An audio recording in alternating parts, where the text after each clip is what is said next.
All right. Well, welcome everybody. We're just gonna jump in. It's just a couple minutes after 11, so we're just starting. If you're just joining us, my name is Jason Moreau. I am the CEO of Surveil, a feedback platform where we engage continuous automated feedback with candidates, employees, recruiters, and hiring managers, and the feedback.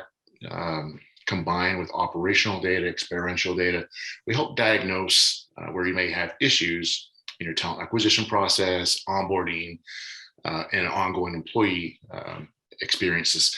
And with us today, our host, Madeline Lorano, is here to join us and talk about the future of talent analytics and embracing the power of positive experiences. So with that, we've had a couple of years of unprecedented changes in our workforce. We're all work from anywhere, work from home, and some of us are doing some hybrid. So talent acquisition leaders and HR leaders are starting to reevaluate the process, their technology, their analytics to prepare for the upcoming year. What's worked in the past is clearly not going to work today, and companies must build a deeper understanding of what's driving success and what are candidates really looking for in an employer. So, with that, we're navigating these uncharted waters, and we can no longer rely on just reactionary kind of decision making, and we must now embrace new strategies. And with that, we're really going to start talking a bit about embracing experiential data. We're asking questions, and then combined with our operational data to give us a better vision and a lens into what candidates and employees are looking for. So with that, I'm going to turn it over to you, Madeline. Thanks, Jason. Yes, it's been quite a year. It's actually been the past 2 years have been a lot of transformation and change in talent acquisition. To your point, we're seeing companies in the research that we do rethinking their processes, their technology, and their approach to analytics. And we're going to talk about a new way to think about talent analytics, one that really combines, to Jason's point, this experiential data with operational data to drive results. And for those of you in talent acquisition, I know you're feeling a lot of pressure from the business. You're feeling a lot of pressure around the candidate experience. And this really addresses both of those challenges that you might be facing today. So I'm going to share a little bit about the research methodology. I'll be sharing some new research that we do at Aptitude Research during this presentation. I'm a researcher by profession. I started a firm, Aptitude Research, about 6 years ago. And we do research on HR technology, primarily around talent acquisition technology, because Jason, I know I'm biased, but I think this is the most exciting area within HR technology. And, what we're seeing is a lot of this change, exactly what Jason's talking about. So we're going to kind of go through our experiences from a research perspective, from a leadership perspective, and Jason will be sharing what he's seeing from customers. And we're going to talk about this new approach to talent analytics. So what exactly are we going to cover during this presentation? We're going to talk about the current state. There's been a lot of change, a lot of transformation within talent acquisition. We'll look at where companies are at today and two of the fundamental challenges that we're really seeing in talent acquisition. We'll talk about how to take data to drive action. We put together a framework that I think really helps companies think about not just collecting data, but showing how you're driving goals and insights and ultimately action from that data. And finally, we'll close it out with some key recommendations to help you as you kind of go back and think about the challenges you're facing, but also this new approach to using both experiential and operational data in your own organizations. And we're going to make this interactive, so keep the chat going. We're going to keep an eye on it. We're going to answer questions as we go. And please feel free to share your experiences as well. So current state, we have really seen the pandemic. We've seen hiring surge happen overnight. We've seen the great resignation. Jason, what am I forgetting? High volume hiring. We've got so many challenges today. Anything else I'm missing here? These kind of big. I think one of the new ones that you might not even be aware of is new hires just not showing up, completely ghosting. Yeah. So. So it's not only just a resignation, it's not even showing up. And the impact that has on the recruiter experience and the hiring manager experiences as you're kind of preparing for the reality of today, it's incredibly challenging to think about talent acquisition or talent engagement. I give all of you so much credit. I think this is an amazing profession. I think the work you do is so important. It's important for your organizations. You're meeting those business challenges. You're addressing what companies are facing as they look to grow. And at the same time, you're addressing the needs of the individual, looking at the candidate, looking at your employees, and thinking about what opportunities might be able to help them within their own personal and professional lives. So the job of a talent acquisition or HR professional is so important today. I think, again, the work is so important that you're doing. But when we think about talent analytics and we think about the approach that we've been using in the past, we're not addressing both of those important roles. We're not addressing the individual and the organization. We're really just thinking about how do we think about that operational data? How do we track what we've been used to tracking? So we're going to kind of think about both of those responsibilities and how we can use analytics to address both. So 2 challenges. Jason, I know we've talked a lot about this and these challenges over the years. We've known each other for a long time. There's a lot of challenges, but the 2 that we're going to really focus on today, the data challenge that we have today, where are we using the right data? Are we using data to drive decisions? We don't have the right data. Do we trust our data? Is the quality of the data there? Where are our data sources coming from? All of these issues that you're hearing today, and companies are investing in more and more technology solutions. That means you have more access to data, but we have to be able to think about what are we doing with this data? How are we using it? And what frustrations is it causing within talent acquisition or HR? And then the other side of the coin is experience. The experience needs to improve. We know this. We're seeing the impact it has on our organization's growth. We are losing talent. Talent's not showing up. Jason, to your point, new hires are not showing up for their job, and we don't always know why. So Jason, I know these 2 challenges are really at the heart of why you've founded Surveil and what you're helping organizations address. How are you seeing these challenges really shape out this year? Well, I think the number one pain point right now is really this gap where employers are hiring their candidate to a new hire. There's a couple of weeks that lags in here, this kind of gray area, and 2 weeks comes by, you expect your new hire to show up, and they're just not showing up. And it's a bigger problem than I can express. And like every one of our clients, when we talk about this, says that is my pain point right now, and our number one pain point. And so it's not just a matter of like they're not showing up, but it's like let's try and understand why they're not showing up. And that's the whole point behind this kind of future of analytics, is trying to put reason behind it and tie it to, is it an experience, and what kind of operational data can we tie together to try and make some meaning and make some change so that we can overcome this hurdle. Yeah, and Mariana put a comment in, and I think this is spot on where every company is at, is I think a lot of us think, well, this is just what's happening in the market, right? Like, this is just our problem with the industry. This is just what we're seeing in the world that we live in today, versus what you're talking about, which is kind of really getting after the why. Maybe there's something specific within an organization that we can do to be able to create an experience where we might see a different outcome. Right. Yeah.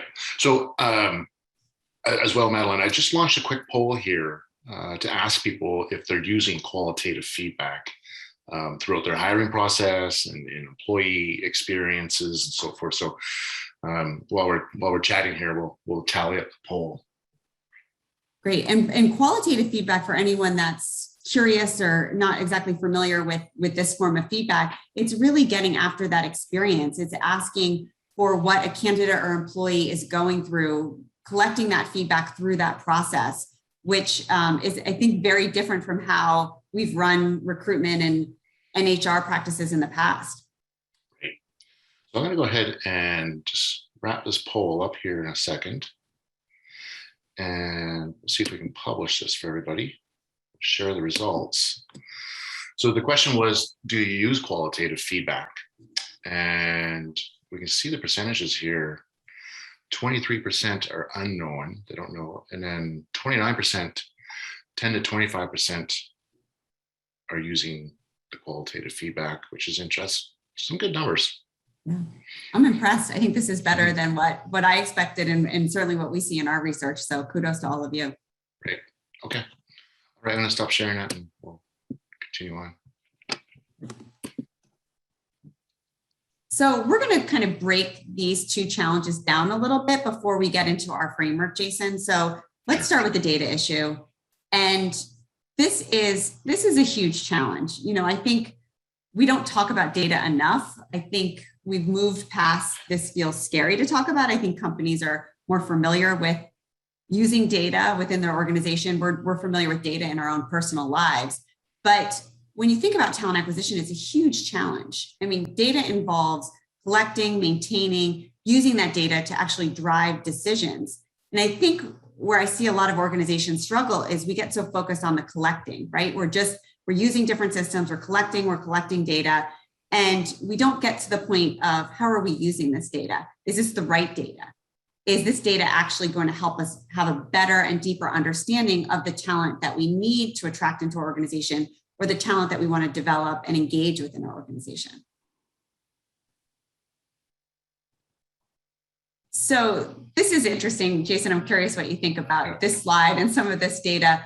1 in 2 companies are investing in talent analytics today, which I think is so positive. You know, we certainly see an increase in investment, but at the same time, only 1 in 3 companies are using performance data within talent acquisition, using, you know, post-hire data within talent acquisition, and only 1 in 2 companies really know the source of where that data comes from. I mean, I think, do you see, Jason, this as being kind of the fundamental challenge with data Yeah. today? So to address the first one here, where 1 in 3 companies are using performance data in talent acquisition. So from the lens of Surveil and gathering feedback, you know, the first kind of wave of clients that started with feedback started just purely asking questions and see what I can dive out of this. Then we started seeing the strategic questioning, where ask questions and tie it to operational data. And from there, organizations, you know, they diagnose certain issues within their talent acquisition, employee experience, onboarding. They diagnose, they correct it, they've learned, and now they have good systems and process and people in place, you know, all driving towards a powerful employer brand. And with that, they want to continue that. And so the way to continue is by providing the positive kind of incentives. So what we started to see now is the trend within Surveil and the client base is, you know, with talent acquisition and recruiters, for example, when they're doing simple phone screen and gathering the candidate feedback about that experience, we're now seeing organizations tying these experiences to performance and compensation bonuses. So it really aligns our talent acquisition teams and our hiring managers when we can now bring in third-party validation on how we're performing and tie this to our compensation. It just really aligns the organization to where you want it to go.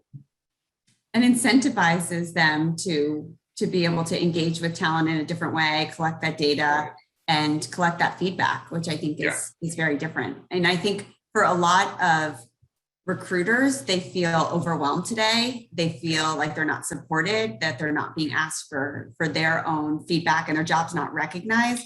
What I like about what you're talking about is it also really shines a light on what recruiters have to do on a day-to-day and holds them accountable for that. I agree. And, you know, the recruiters in this world, they're doing so much, and now they're doing the bulk of it through, you know, like a virtual conference like this. And what we've also seen is the ones that were resistant to this type of kind of performance and feedback were the ones that were probably the ones that needed to be addressed and corrected and kind of pivot. The ones that embraced it were your superstars. And that's just kind of like on a high level. So it's really interesting to see that and organizations kind of moving down this path. Excellent.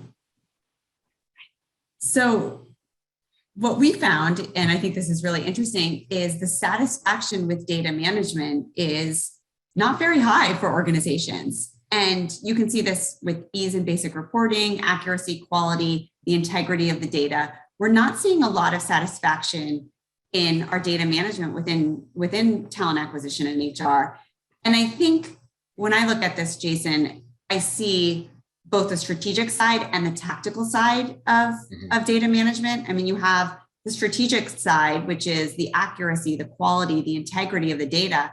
And then even at a very basic level, the ease in reporting, importing and exporting data, there's not a lot of satisfaction with that as well. So I think overall, as companies increase their investment, we're going to see some of these challenges really, really come to light here. Yeah, I agree. And I think when you kind of break it down, and this is, I think, a lot of what you're talking about, and I know the work that you do at Surveil, is what data are we using to drive this decision? Like if we're thinking about the strategic side with the quality of the data and the satisfaction of the data, we also have to look at the data that we're using. And this is so interesting to me. I'm very curious as we kind of close out this year, what we see for 2021. But what we found in 2019 and 2020 is such a high reliance on resume data to make decisions. So when we ask companies, what data are you using to make decisions on candidates? It's that resume data. So you're investing in so many different solutions. You're doing so much within talent acquisition to interview candidates, to assess candidates, to have different conversations, to be able to do background checks. And yet where we go to make decisions is just on what's provided on the resume. And even at a basic level, Jason, it's like we know that not every resume is the same. We know there's bias even with how, different, populations kind of put together their resumes or their applications. And to me, this is a huge problem that we don't talk about enough within talent acquisition. It is a problem. We're continually just going back to the simplicity of what's on the resume. And do you think, from my perspective, it's like we look at the interview data and the assessment data, and the way that some of that is presented to either hiring managers or even recruiting teams is it's complicated. Like a lot of assessment data could just be raw data. We have to be able to kind of present these other areas of talent acquisition in a way that's easy for recruiting teams and hiring manager teams to be able to make decisions and think about understanding talent in a much more complete way. Right, exactly.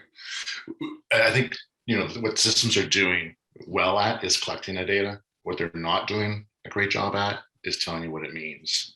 And that's really what we're trying to address. Yeah, and as to your point, like as recruiters are overwhelmed today and doing so much, we can't take another few hours in our day to try to make sense of data or create pivot charts and try to put this all together. It needs to be provided in a way that's really easy to understand and makes sense and is transparent. Yep. So that's our data issue. Now we're going to talk about the experience issue, which, I think for a lot of us, this is a familiar topic within talent acquisition. For anyone that's been involved with the talent board and the Candies, I know Jason and I are both involved with that organization. We see kind of the impact when somebody has a positive candidate experience, it has on their overall organization. And that, that ability to be able to attract and retain talent in a much more effective way. So when we think about the workforce today, it's, I'm just going to kind of break this down a little bit. We have 157 million workers. We have 82 million hourly workers, and we all saw how important hourly workers were during the pandemic. I mean, this conversation of high volume and hourly workers really was at the forefront of our workforce as we saw individuals having to go in during the pandemic and work in our groceries and work in our stores and being able to work in supply chain. We have 5 million women, and I know there's lots of different numbers, so anyone can fact check me on this, and I'll keep an eye on the chat. 5 million women have left the workforce to either deal with childcare needs or home needs, or because the pay is not equal for women, and we know this. And then we see 61% of employees working from home in a remote environment, and we see the impact on mental health, and we see the impact on the ability to even get promotions and be recognized within their workforce. And then we also see 72% of workers in our research this year have moved to be contingent workers for more flexible options. So I know a lot of you know this, and this is not breaking news, but I wanted to show this all in one visual because we're providing the same experience to all of these workers. When we think about talent acquisition, we think about the candidate experience or the employee experience, we're using solutions that often provide the same experience to very different areas of our workforce. We have to think about personalizing that experience.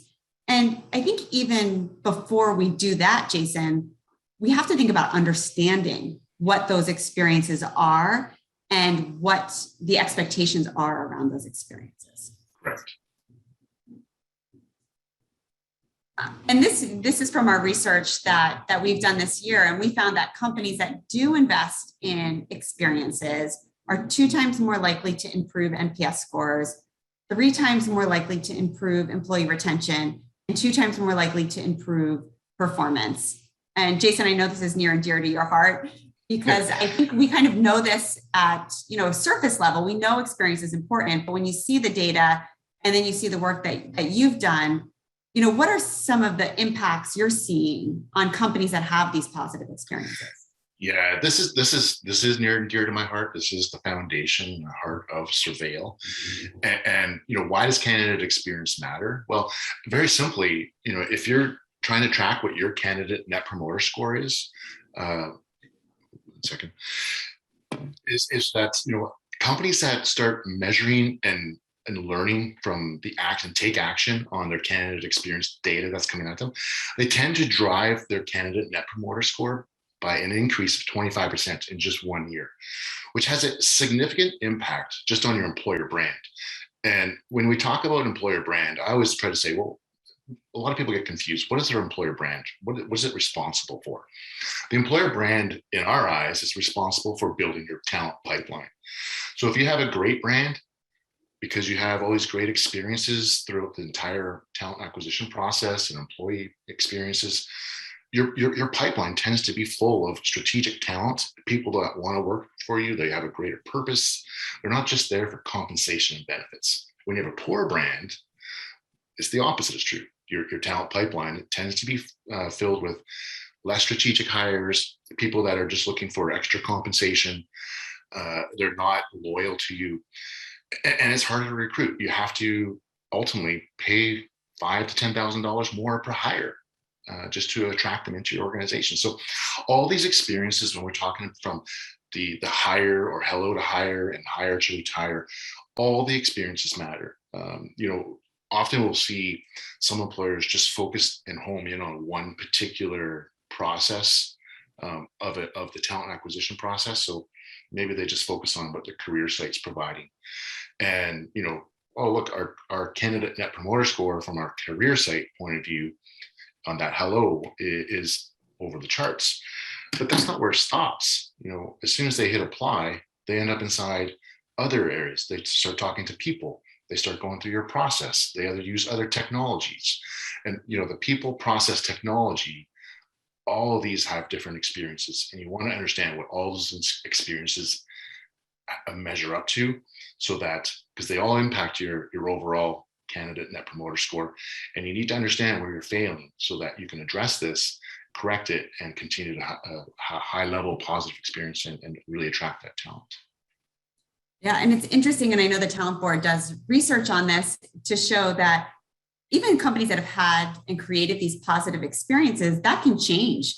Often the candy winners are not the same each year. You have to constantly be able to look at this and reevaluate this because, if you kind of lose track at all, you're seeing an impact on some of these metrics. I'll give you a little example, Madeline.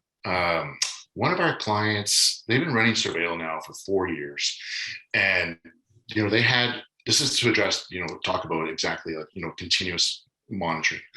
And specifically with people, they operate in 4 different regions: the APAC, EMEA, North America, and India. And one of those regions, they were all performing really well. And also in one of those regions, their talent pipeline basically dried up. Like it was full of people that didn't really care about their brand, and they were just there for compensation. And even worse were these people were declining their offers once they got to that offer stage. And so when you start to look, like, yeah, the career site was great. The talent acquisition team, the recruiters were doing performance, they're doing fantastic. And then it fell down right there on the interviews. And it was glaring, like understanding that one particular area. And it wasn't the entire managers, it was one specific region. It was 3 different managers that really weren't providing actionable steps post-interview. They weren't knowledgeable about the role. They weren't knowledgeable about the company. And it was glaring. It was easy, actionable data that your team can go now and say, okay, well, look, we have 100 candidates that are telling us this. It's not our gut feeling anymore. It's data-driven results on your experience. Let's address this, retrain you. And within 3 months, so that's not a long time, and very quickly, their NPS scores shot up at that one particular stage, and they're back in line with the entire organization. So I love bringing that example up because it's quick to address, and you do need to continuously monitor it because people change. Right, and you have to be open to being able to receive that feedback. But I love that example too, because it's encouraging, it's motivating. It's like we can do something about this. Yeah. Great. So we know experience matters, and we know, unfortunately, for a lot of companies, that experience is not enough. You know, we see 56% of applicants that are screened out never receive a response. 62% of hourly workers, when there are 82 million hourly workers in our workforce, never receive a response. And only 22% of candidates are offered feedback on that interview process. We have to be able to rethink our approach to this experience. When we asked what are some of the obstacles to improving experience, you can see here the budget constraints, the lack of internal resources and tools and leadership. But the one I want to focus on, because I expected it to be more, and maybe we'll see it more this year, is that lack of understanding of what the experience is. And to me, that's at really the core of what we're talking about here is if we want to see improvements in talent acquisition, if we want to change our approach to our processes and our analytics, we have to understand what these experiences are before we can even start to see some change and impact. Yeah. You know, Madeline, just to address that, going back to like where this is, why this has become a problem, is if we just step back in time, how things have evolved over the internet.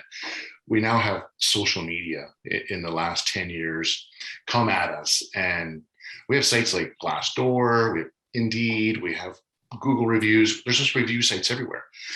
And it is now, transparency is so important, because the moment you have a poor experience, just like in a customer experience with a service, candidates and employees are running out and sharing their experiences immediately in droves. And that has a huge impact, because we know from our research also that all candidates are continuously researching using these different sites to find out what it's like to work here. So that's kind of the simplest way to understand of like why experience is so important. Yeah, and they refer and they share with their family and they share with their friends, and it's just the same in the consumer world. We see this all the time. So the interesting thing, Jason, we've talked about the data issues, we've talked about the experience issues, is we don't see a combined view of this. We're not looking at this as the full picture. I mean, they're interconnected, they're related, yet we view them very separately. Like, we have to deal with the data that we're collecting. We have to look strategically at the technology we're using and how we're collecting all of these insights during talent acquisition. But then on the other hand, we're treating experience very separately. We have to be able to talk about combining both. We have to take that big picture approach where we're looking at the operational data that we do with that experiential data. So let's get into that. Maybe you can kind of break this down for us, talk about this big picture and how you think about both experiential and operational data. So in simple terms, when you think of experiential data, these are the questions that we're gathering from feedback from our candidates, our employees, our managers, our recruiters. This is the continuous real-time feedback that we're gathering and questions that we're asking. As in the operational data, these are the systems that we're plugging into. So before we go and ask things, if we already know pieces of information about our employees and candidates, those are operational fields, and we're not going to go and ask those fields again. So that's where this world comes into simplicity of being able to go and understand experiences, because I don't have to go and ask. A good example would be, I don't have to go and ask a candidate, who did you interview with? I already know you interviewed with Madeline, and I know which role you interviewed for. I know where that role is located. I know who the recruiter on that role is. So those are operational examples. I want to ask our candidate simply, were they knowledgeable about this role? How likely to refer someone again to work here or opportunities at our organization? Were they prepared? These are actionable questions that we want to ask, and those are experienced. So together, that's where the real value and strategic value comes out and shines, is when you combine these two together. Suddenly, you can narrow in and focus on, glaring diagnostic problem over here in our technology, or with some people, or within our process. That's what this is all talking about here. Yeah. And, Jason, a question came in, and I think this is an important one, because we're seeing this so often. It's like for candidates or even employees that are opting out of that chance to have have an experience, because they're not kind of going through the process, or to share their feedback. From my perspective, it's like we still have to use what we're learning from others to be able to hopefully, address that opt-out issue that we're seeing today. Like, what are you seeing for the clients you're working with, and how do you address that at Surveil for, not being able to even have that opportunity? Right. So when you're saying opt-out, are you saying opt-out of, like, providing feedback? Yeah, I think it's both. I think it's either opting out of providing that feedback, or I think the bigger picture too is just opting out of the process. Like, if a candidate opts out of the apply process, right, we're not able to really see what happens, interview and assess, and all these other stages. So that's puts even a bigger spotlight on why you want to go and ask. Why didn't you show up for our interview? Could you just answer these two simple questions or one simple question? Because it tells us so much. Was it another job offer you're not interested in? You don't understand what it's like to work here. Really trying to home in on that opt-out. So there's a lot of different opt-out areas throughout the hiring process. And, that's kind of where technology like Surveil, where we can go in and pinpoint at each particular stage, so that we know you dropped out before your interview or right after your interview. We can ask you a different set of questions and marry that to your operational data. So for people that completely opt out of the survey, that's going to happen. That's just normal. What we do see is response rates from experience and feedback increase as you go down the funnel in the hiring talent acquisition funnel. So from the highest of the funnel would be your career site. That's probably really have your lowest response rate, but you have a lot of volume. And moving down the funnel all the way into the phone screens and interviews, your response rates increased significantly. Yeah, I also think that it's the tone, right? In the way that we're asking for feedback too. I think kind of the traditional way it's been done, it's like not personal, doesn't feel familiar. It feels like it would take hours to even provide any type of feedback. It has to come in not just the outreach and how we're going to collect this feedback, even for people not showing up, but we have to make it super simple so that they actually are going to do it. So that's one of the big things that we address at Surveil is, what's the first thing you think of when you hear the word survey? You think of probably 100 questions, and the moment you start it, it feels like it's never going to end. Well, that's what we need to get away from, and that's exactly what, by combining operational experiential data, we're not having to ask those questions because we know them. So we can stay very focused. Let's just go pulse with 5 questions. We can learn so much from just 5 questions.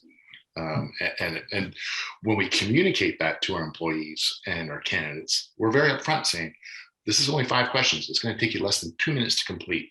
Your response rates will go through the roof. Awesome. So let's kind of jump into this framework that we've talked about here. So we kind of put together this framework to think about analytics and apply it to both experiential and operational data, but it's taking that data and turning it to action. So the 4 stages of this framework are: first, understanding your goals. What are your objectives? What are you hoping to accomplish? in this area of talent acquisition or HR that you're addressing, what are the metrics? What are the KPIs that align with your business objectives? That could be both for operational and experiential KPIs. What are the insights? How do we kind of dive into this and look at what does this mean? How can we get behind the data? How do we get curious about what this means? And then finally, how do we take action on it? So we're going to walk through this framework for a couple different areas. We're going to walk through it for apply. So for anyone that's having challenges with people opting out of the apply process or converting leads to applicants or struggling with just understanding what that apply process really looks like, we'll kind of dive through that. We'll talk about candidate experience, quality of hire. It's always a popular one, internal mobility, and then employee experience. So we're going to look at the goals and how we take those goals of what we want, thinking about experiential and operational data and turning it into action.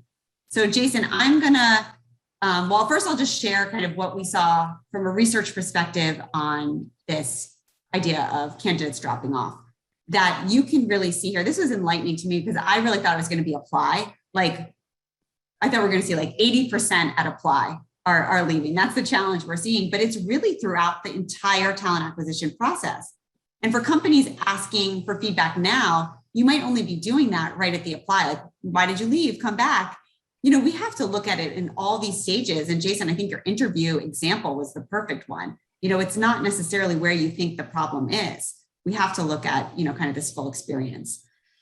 And Madeline, the problem changes. You know, you might have a great 3 months of interview performance, and then you bring in new people and people move up in the career path. Things change. So that's why you have to continuously look at all of these areas. Absolutely. So what do you think, Jason? Should we just dive into these different areas? Well, and talk about? Yeah, I think we should, but we also have another poll if you want to do it. Oh, perfect. Poll. Let's do that. Yep. This is kind of pretty related and on topic. So how would you describe your talent feedback approach? So I'm going to go ahead and launch this and give everybody a chance to answer. So what best describes your talent feedback approach? Is it a single feedback platform, multiple feedback platforms? We don't gather feedback, unknown. So we'll just give this a few more seconds here. I'm curious what we see here. Yeah, people still answering. About 40% of people participating, 45. All right, looks like about 46 here participated. We're going to cut it off now. We go ahead, 48. All right, here we go. I'm going to share the results. So what best describes your talent feedback approach is a single feedback platform for all talent facing is 31%. Multiple platforms and tools used is 36%. 24% of us are not gathering any feedback, and 9% is unknown. Interesting. All right, Madeline, we can carry on again. All right, let's start with apply. So I'm gonna kind of walk through just different scenarios I can see in the goals of a better apply process. And then Jason, maybe you can kind of get curious and around insights and talk about experiential and operational insights that would drive action. Sure.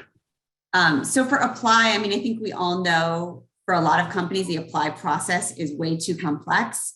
It's challenging to do. I mean, we're seeing a lot of ATS providers offering text to apply. A lot of CRM providers are offering text to apply as a much simpler option and easier option for candidates. So I think the first goal is we have to have a candidate-friendly apply process. Nobody wants to be able to, you know, sit there for 45 minutes to an hour to go through apply. You know, McDonald's, I think, is a great example of a company that with their McHire product, they had this opportunity where you could apply in the drive-through. Like as you're going through the drive-through, you start your order. By the time you pick it up, you've applied for a job. We have to make it that simple. And we have to think about what the conversion is. Like, what is the conversion of all your recruitment marketing activities into actually being able to make sure that somebody's going to complete this process? You've invested so much in attracting talent. How do we make sure that they're going to finish it off and apply for your company and the job? That's right. Yeah. So Jason, how do we think about using experiential and operational insights to drive action? Yeah, so this is a piece of technology that when at Surveil, what we do to address this is we integrate a little piece of technology into your career site called Surveil Always On. And what Surveil Always On is being utilized is trying to understand and reach out to the anonymous job seeker at this point usually, and understand, how's your digital experience with our career site? Did you find everything you're looking for? How was searching for a job? Um, you know, would you, and it's also being used as research too. So else would you like to see on our career site? Like, would you like to see testimonials from our employees? Would you like to see videos on what it's like to work here? So understanding some diversity and inclusion data and a lot of research around us, what's your perception of us as an employer? Like, that's a really great understanding of your employer brand. So that's how it's being utilized. And then also it's also being utilized in this area is just listening. Sometimes candidates can't apply. They run into some technology issue, like simple as I can't upload my resume. And we ran into that. So where we had a multinational organization where were recruiting in Canada and the US. And in Canada, they use an alphanumeric zip code, postal code. And in the US, we use just numerics. And the Canadians couldn't apply for the Canadian roles because of the way the ATS. So now we're addressing a technology issue. So they made some adjustments, and suddenly all of a sudden the flow of Canadian applicants came in.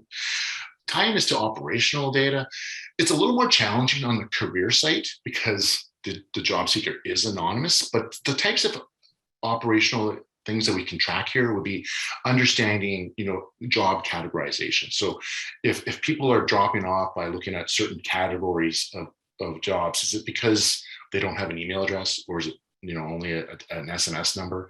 Why are people dropping off in these different certain categories or geographical locations?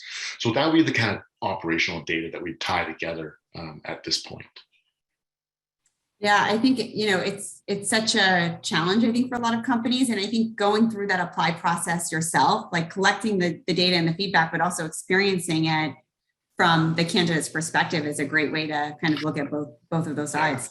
And one other thing, Madeline, is by listening to your candidates on your career site, it allows a way for candidates that maybe have been accidentally ghosted from an interview or wherever they are in the process, if they're frustrated, it gives them a channel to come and vent to you. Right. Because you want them to vent to you before they run off to the social media sites. So if you're listening, you can hopefully turn that frustration around and turn it into a positive experience. Yeah, and I think people do want to. I think there's a comment earlier, like there's this perception we have that people don't want to share and provide that feedback, but they absolutely do. They want to vent where they can. Yeah. So let's talk about candidate experience. So the goal is to really think about having a fair and equitable, inclusive candidate experience, so that if you look at kind of the talent board and you look at the research they've done, they set up these pillars for what the candidate experience is. You're having feedback, you have communication, it's engaging. And we have to really kind of think about how to put that into action. I think we kind of know that at a level, but it doesn't often happen. How do we use the experiential and operational insights to make that happen? Sure. So when we talk candidate experience at Surveil, I'll kind of define and put a wrapper around that. It's really talking about when candidates have entered inside your applicant tracking system. We're talking about the people, process, technology experiences. So, on a level of, like, we want to understand what our recruiter experiences are with phone screens, and we want to understand what our interviews are like with our managers. We want to understand what offers and offer acceptance and declines are like. So at each of those particular stages, we want to ask an experience question. Did you understand everything that was about our organization? Do you understand the role? Do you understand your next steps after leaving here from an interview?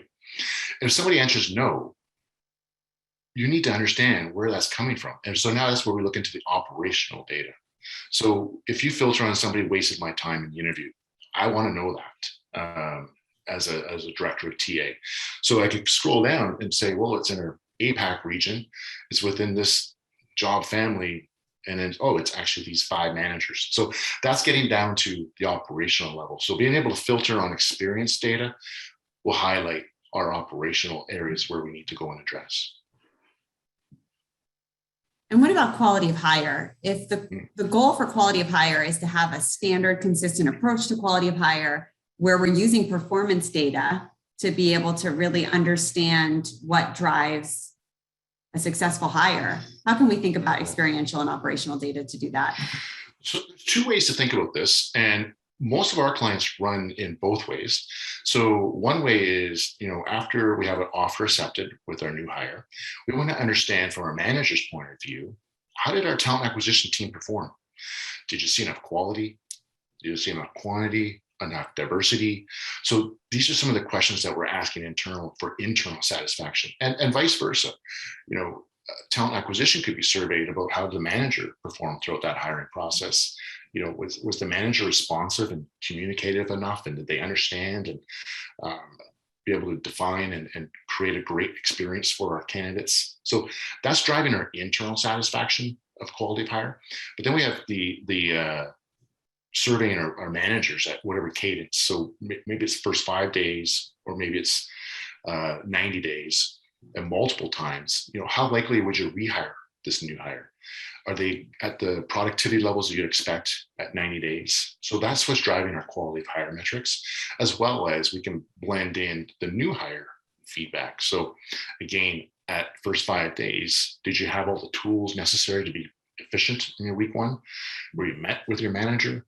Understanding those experiences, such a critical time that first week, to making sure your new hires stick around. And so that's how we kind of measure. We measure multiple times throughout that first year to really drive our quality of hire metrics. Yeah, I think the new hire experience is so important in that, quality of hire view, because I think what happens so much, and I see this with the ATS providers a lot, is that they're really looking at, did somebody complete the whole process? Did they accept the offer? If somebody accepted the offer, that doesn't mean anything about quality. It just means that they're going to maybe show up. To your point, Jason, maybe they'll show up on day one. We don't know. But I think we need that deeper understanding of talent to look at that quality of hire. So here's a way to look at Surveil. Surveil kind of tries to monitor all those different experiences and vendors, because when you talk to a vendor in say in the CRM world, and they're manage your career site, well, that's really what they care about. As soon as they hit apply, that vendor's, those rest of those experiences don't relate to our technology. So we're focused here. With the ATS, it's this exactly what you said, Madeline, is the ATS is saying, hey, based on what we see, you made a hire. So that's the quality. And what we're trying to do is take a full view picture here and understand, the depth and experiences as a continuous journey. Right. So internal mobility, and we're going to also do employee experience, and they're certainly related. Internal mobility has been such a big topic this year, and companies are trying to figure out, how do we provide those opportunities to our employees so we don't lose them? And it's a tricky thing. A lot of companies really struggle with this area, but the overall goal is to create a better employee experience, to make it personal, because we don't want our internal employees to go through exactly what external candidates go through as if they're strangers. And we want to make sure it's inclusive too. We want to be able to give our employees the best opportunity in a fair and equitable way to take advantage of different career development opportunities. Well, that's exactly it. And, by understanding internal mobility, we want to survey our candidates internally, like, what are you looking for? And, oftentimes they want to understand what their career path looks like. I want a clear channel of how I can move forward in this organization, move up. I don't want to have to jump ship every time to advance my career. So this is what we're talking about. Internal mobility is trying to understand, we have a great talent team in our organization. How can we continue to move them and move them along? And that's what you want to try to understand from experience data. And then we can tie that down to different divisions and so forth. So, a different division could be looking for different types of experiences in a career path.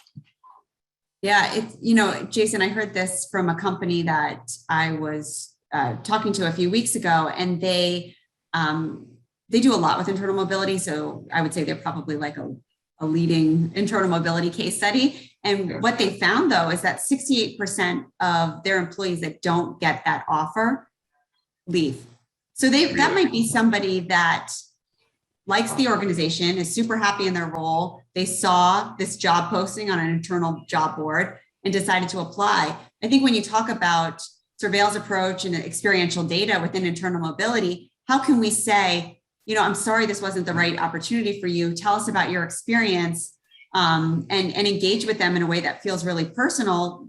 They might not necessarily leave. They might kind of think about this in a very different light, which is unfortunately not the case for most companies.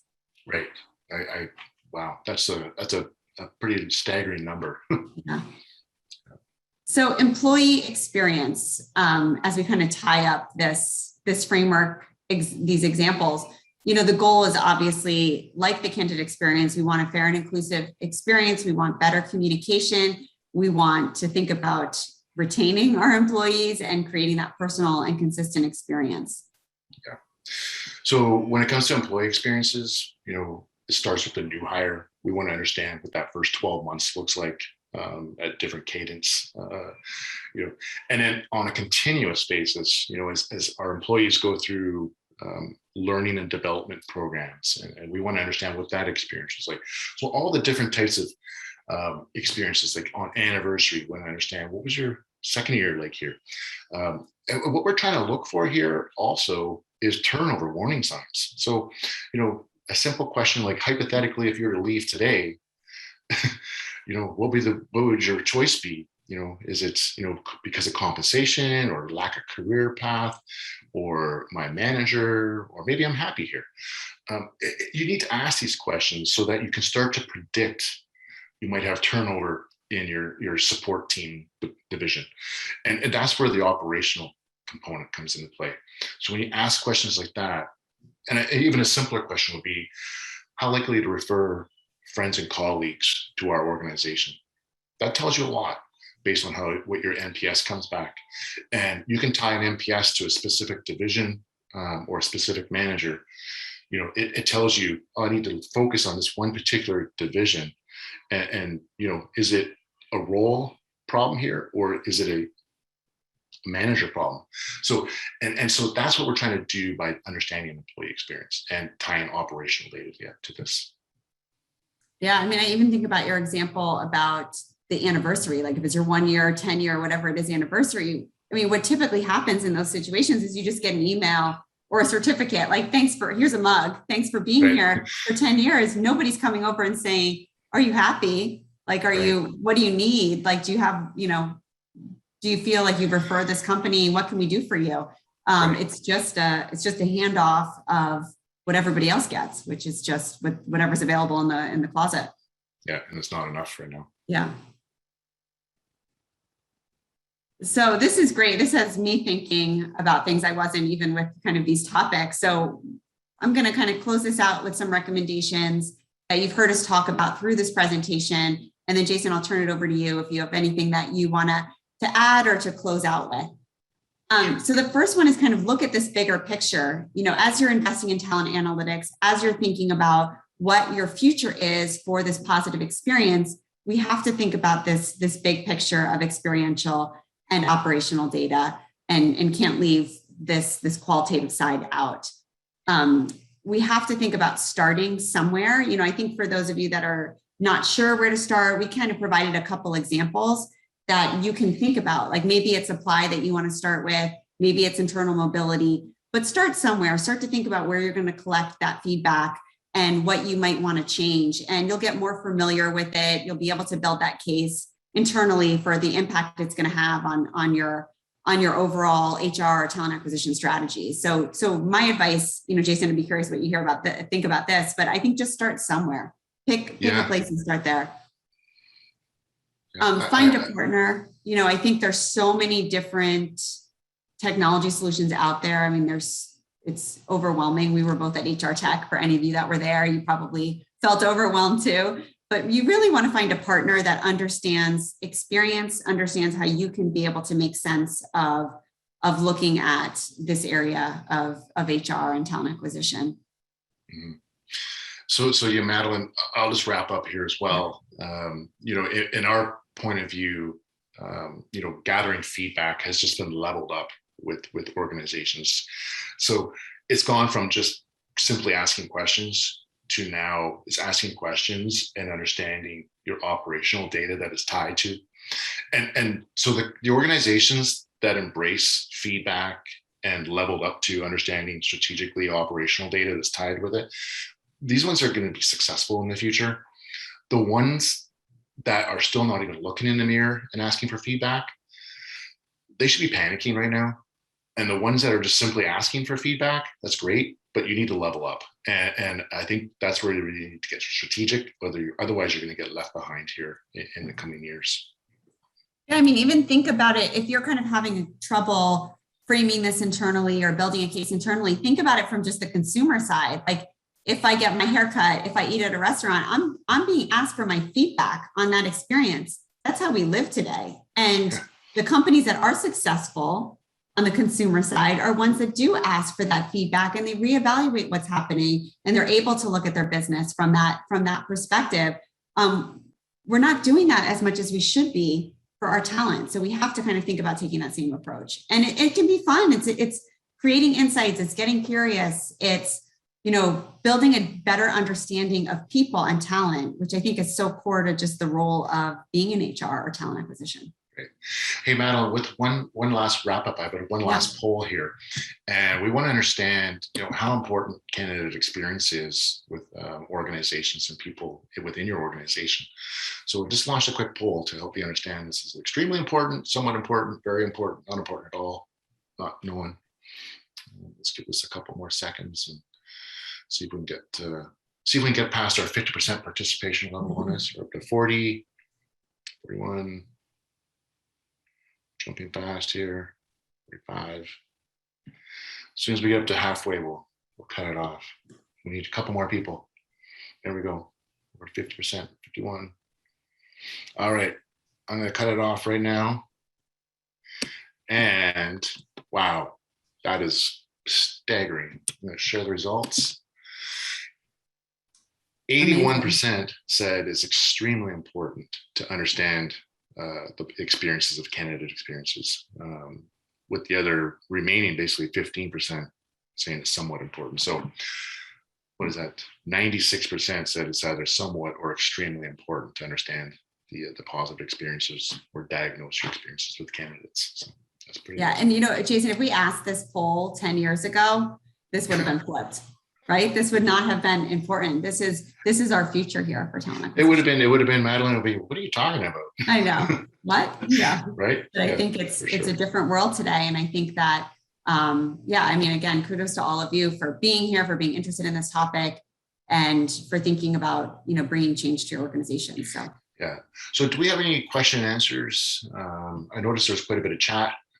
I think we've kind of addressed them as they've come in. Everybody's been fantastic about being so engaged in the presentation and through the chat. And I think we're at the top of the hour. So with that, I'll just say thank you to everyone. Thank you to Surveil. Thank you, Jason, and turn it back over to you.